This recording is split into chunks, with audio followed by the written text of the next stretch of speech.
An opportunity to listen to life stories and research work.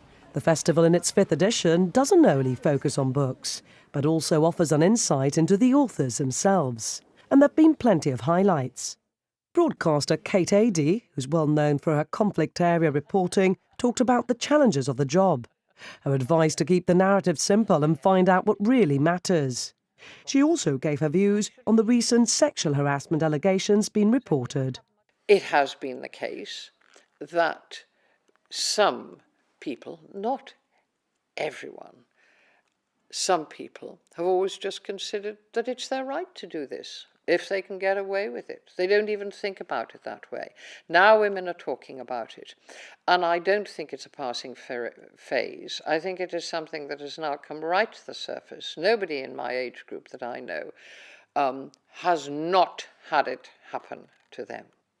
And therefore you have to say, time we minded our manners, worked out respect for each other, and worked out that there are ways of going on in society that don't mean that we're all prissy and we're all going to be frozen in. It means that you just have to say, what you do has to involve respect, and what you do has to be mutual.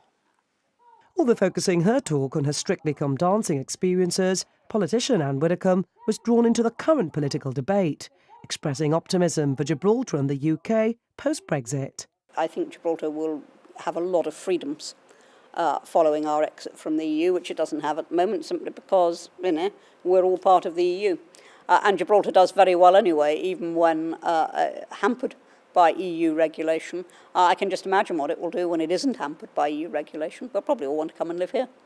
There was an insight, too, into the role of the Cabinet Secretary in the UK. Ian Beasley's book is the product of 9 years' research, where he was given unlimited access to government files. Well, I think the first thing to say is the style and the role focuses more on the Prime Minister of the day. How does the Prime Minister want to run his or her government? And then the Cabinet Secretary responds to that. But as the book says, that when, for example, under Mr. Blair, he wanted to run it largely outside the Cabinet system, then the importance is that the Cabinet Secretary preserves those eternal verities of Cabinet government for the next one, so that they don't have to reinvent them. Some books sold out too. One of these was Nick Rankin's Defending the Rock. Described as meticulously researched, it explores Gibraltar's strategic importance during the Spanish Civil War and Second World War. He spoke of his approach. When you're telling history and you're trying to tell the truth, there's no point in hiding things. You don't have to offend or be rude about it, but it's best to get it out. And if there were racist attitudes, just talk about it. And if things went wrong and people were killed in accidents, instead of hiding it, you say, well, this is what happened.